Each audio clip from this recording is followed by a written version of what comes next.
It started with a game. If everyone would like just bag the noise and play like we could do this. Sonny, name one thing that's gotten better in the last 10 years. Shall we play a game? Video games. All right, I acknowledge that. Totally awesome video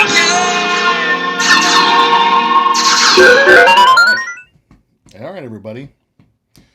You made it to the next step of the course, Game Writing 101. In the first step, we discussed story seeds, also those elevator pitches. I showed you my example, and hopefully you worked on your own, but if not, that's okay.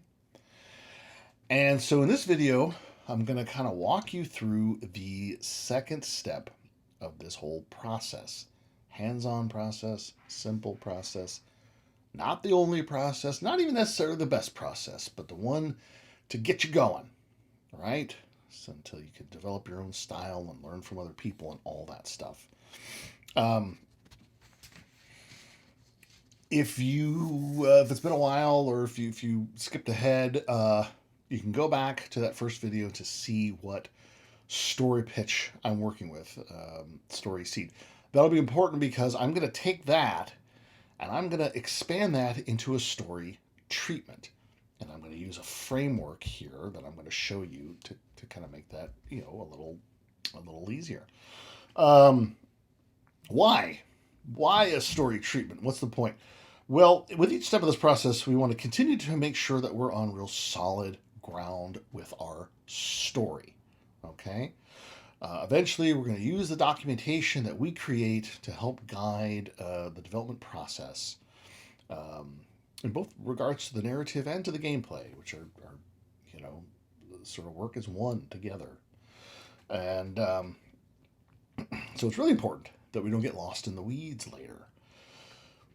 And I can tell you from personal experience, okay, I think I've worked on over 80 games that shipped, and I've worked on more that didn't ship.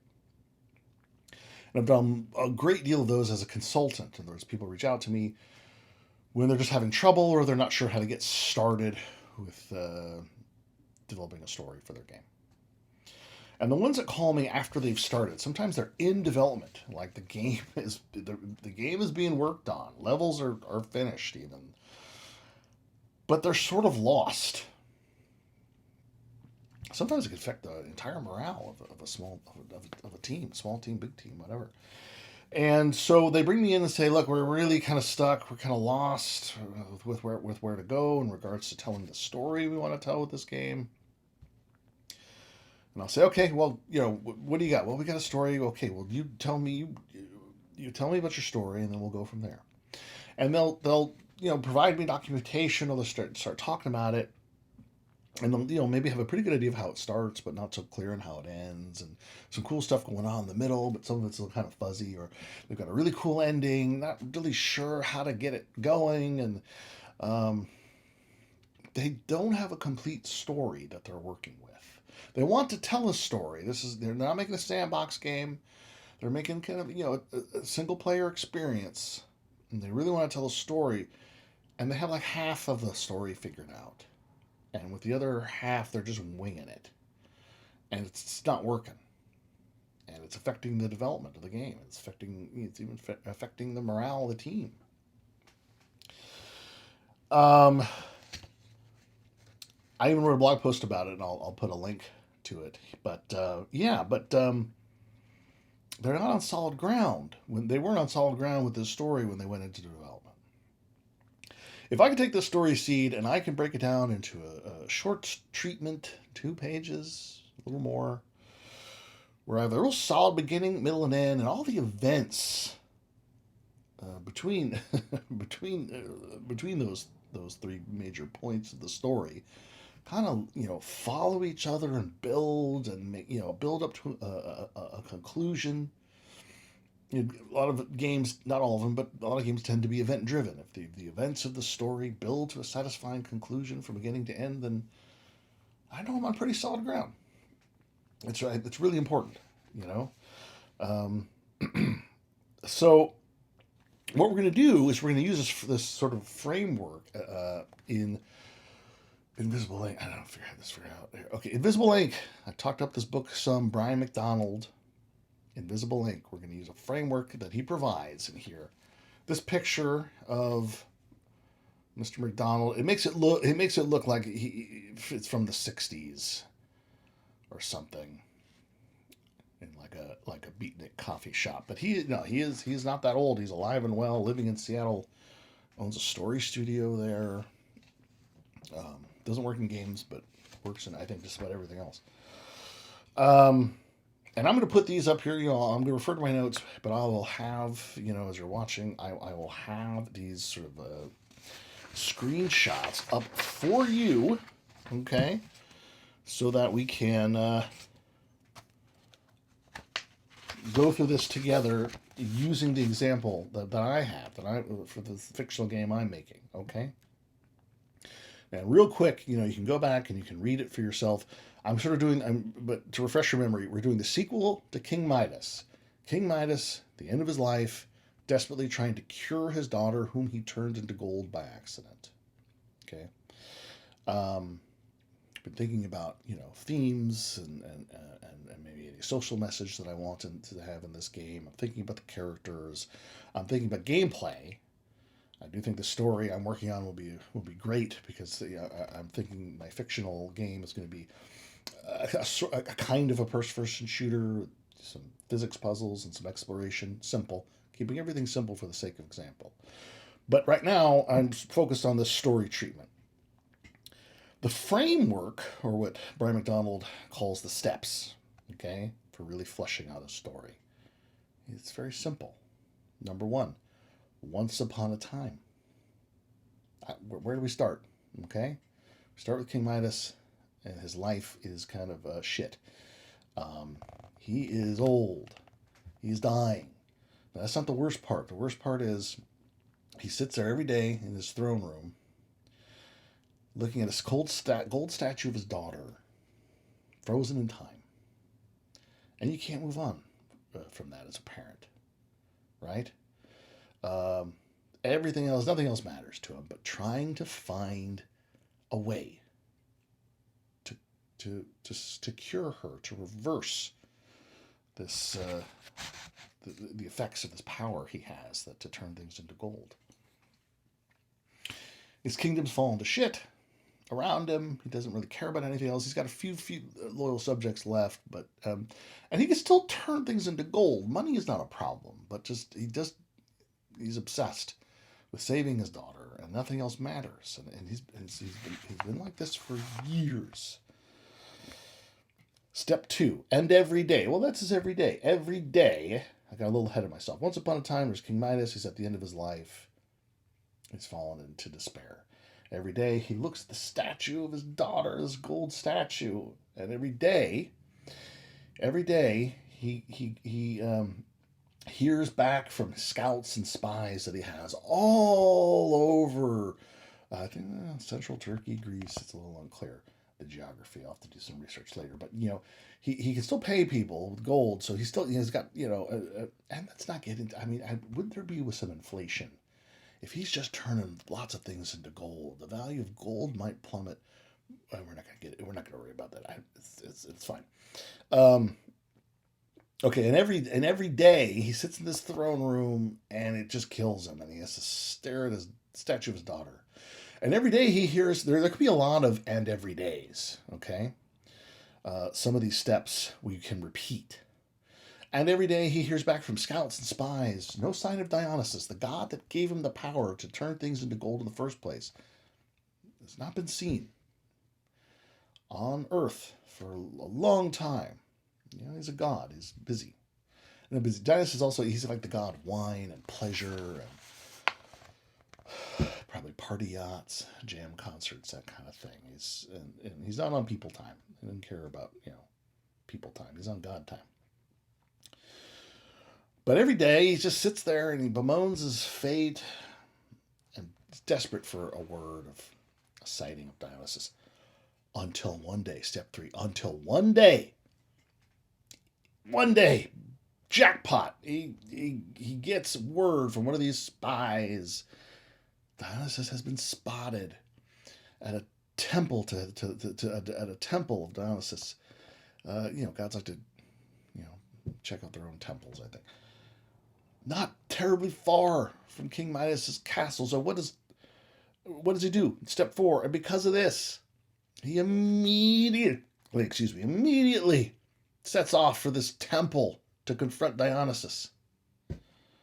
Okay? And this is one of those steps that we repeat. In fact, Brian McDonald, he has 7 steps, but he repeats number 4. So step 5 is, and because of this is maybe kind of like the middle.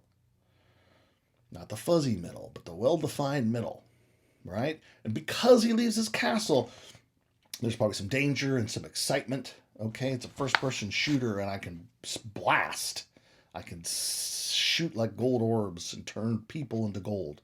Bandits that are trying to kill me on the road. Or if a bridge collapsed, I could turn the water into gold. He's obsessed with saving his daughter. He doesn't care about much else. And he's at the end of his life. He doesn't have a lot of time. And because of this, he finally gets to the temple. And because of this, he finds Dionysus. And because of this, Dionysus gods are just a pain in the ass. And because of that, he's got to barter. And because of that, he's now got to go in and give Dionysus some kind of tribute. This might be like a puzzle, We're always thinking gameplay. We're not stressing it in the treatment, but this is a game we're working on. And because of this, he gets, he satisfies Dionysus. And because of this, Dionysus gives him the power to turn things that back to their original state. Anything he turned into gold, he can change back. Okay? He's got the cure for his daughter. Important footnote. In my story, the statue, the daughter is not going to be a little girl. She's going to be a woman. A young woman, but a woman. That's going to be important later. So he's running back to his castle as fast as he can go.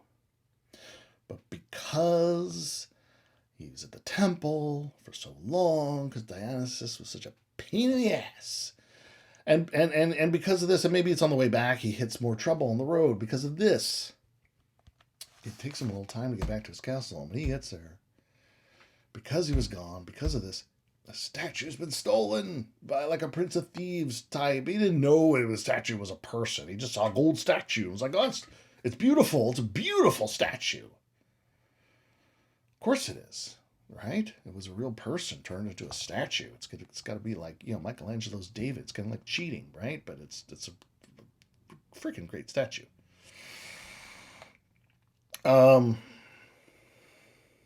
She's stolen. He's got the cure. She's gone.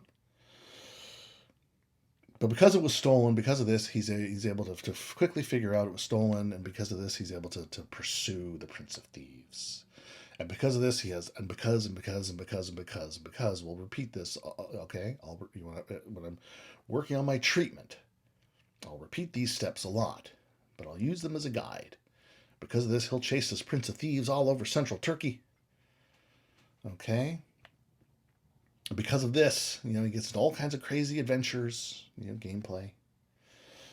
I'm glossing over some stuff, for the sake of brevity, if that's possible still. It's not just going to be like fighting and puzzles, he's going to, maybe meet some people from his past. He's got a lot to atone for, King Midas does. Maybe he's even going to meet his ex-wife, like the queen. I don't think they believed in divorce back then. I don't think people you didn't divorce back then if you're king and queen, but maybe she took off. Maybe he meets her again.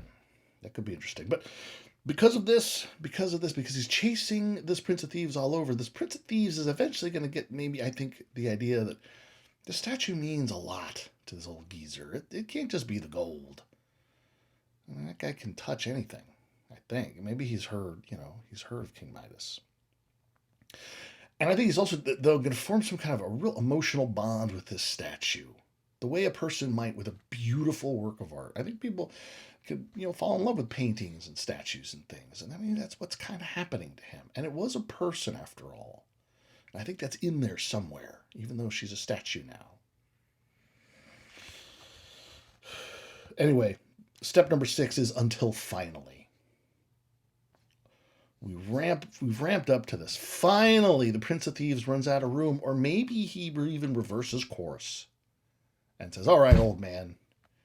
I imagine them having a few brushes before this, kind of like Smokey and the Bandit type of stuff. But until finally the Prince of Thieves says, "Oh, well, okay, old man, out with it. What the hell's going on here?" Or maybe they do fight. Maybe they fight some, and then the Prince of Thieves says, "For the love of God, what is it? What is it? It's a gold statue. You're a king. You're fine, Until finally, King Midas is able to, as he's dying, cure his daughter, transform her back from gold statue back to a person, and he has time. Just before he dies, he gets to reconcile with her, apologize, say he loves her, and all the things that he wanted to say before he died. He's able to say her. He's able to save her. He knows he saved her. He's able to say what he needs to say to her, and she's able to say what she needs to say to him, and right before he dies. In the first story, the original folk tale, he gains the world, all these riches, he loses his soul, loses his daughter. In the end of this one, he'll fix it. He'll lose the world, he'll lose his life, but he'll gain his, right before that, he'll gain his soul. He'll reunite with his daughter and die knowing that she's okay. Step 7, and ever since that day, is the resolution. I imagine sort of bookending this with a mirror image. We just got to start with this. Midas's castle is just fallen in disrepair, and it's just, there's hardly anybody there anymore. No one wants to be around him. He's such a bummer. Time has passed, and the Prince of Thieves may have fallen in love at first sight, but we've given her, we'll give King Midas's daughter a little time to get to know this guy. But she's happy. She's living in peace and tranquility and happiness with the Prince of Thieves, who's not a thief anymore. Okay. And there's no gold statue there, obviously, but there'll be a statue where the old one used to be, where she used to stand as a statue. There'll be a new statue that she had made, probably not of gold, but it'll be of King Midas and of her. Maybe back, when she was a little girl. She's a young woman now, but maybe the statue is of King Midas as a younger man, and her as a little girl, and they're in happy times before she turned to gold. So she's looking at this statue every day as that's a fond memory, not a cursed image, like her father. If you need to get tissue or something, just don't be embarrassed. Okay. But maybe I confused you. I have my treatment written. I've got it on my Google Drive. I'm going to link to it. You can sort of download it and check it out. But more importantly, I hope that you take your story seed, the story you want to tell, and use these steps as a framework to writing a story treatment to make sure that you are a solid beginning, middle, and end before we move on to the next couple steps. Now, I keep them relatively short. You don't have to do that. You can also have treatments of various lengths. It's not unusual to have a treatment that's, they may say summary treatment, whatever, a page for high-level, busy executives. But it's there, beginning, middle, and end, and a page. And maybe we'll do a second treatment where you build off of that, but now it's 2-3 pages. It goes into more detail about the characters and things like that, and all the things that King Midas goes through en route to saving his daughter. And then, maybe you have a really long one if it makes you feel better. I don't think, at least if you start with a short one, what can really help you do is understand if you're still believing this idea, if you're still excited about it, if you still think it works for this type of game you want to make. maybe it'll reveal some flaws that you didn't catch in the story seed phase, and maybe you'll still want to scrap the idea. Well, if you've only written a page or two, yeah, you haven't spent a ton of time, and you can start over with something quickly. So, all right. Next video, I think we're going to talk about character. Then we will get to the nitty-gritty of the narrative design, what I consider the nitty-gritty of the narrative design, which is my dog in the shadows. Like, what's going on there? You can't see. There she is. Hi, Teddy girl. Oh, you're so good. Who's that, baby? There you are, sleepy doggy. Say hi. Okay. Sleepy, lazy doggy. Okay. The narrative design. Well, we'll basically decide on paper exactly where, when, and how we're going to tell this story. And after that, a walkthrough and then dialogue. You'll be largely on your own. All right. I'm going to end this video. I think my wife's home. It means my dog's going to flip out. Do your homework, write a treatment, or don't. It's your dime, and I will see you soon. I'll see you at the next class.